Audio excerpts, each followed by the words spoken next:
ഓർമ്മിക്കുവാൻ ഞാൻ നിനക്കെന്തു നൽകണം? ഓർമ്മിക്കണം എന്ന വാക്കുമാത്രം. ഓർമ്മിക്കുവാൻ ഞാൻ നിനക്കെന്തു നൽകണം? ഓർമ്മിക്കണം എന്ന വാക്കുമാത്രം. എന്നെങ്കിലും വീണ്ടും എവിടെ വെച്ചെങ്കിലും കണ്ടുമുട്ടാമെന്ന വാക്കുമാത്രം.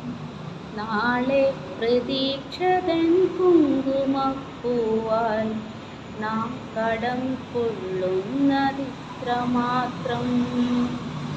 രേണുകേ, നാം രണ്ടു പുഴകളായി ഒഴുകിയകലുന്നു നാം പ്രണയശൂന്യം.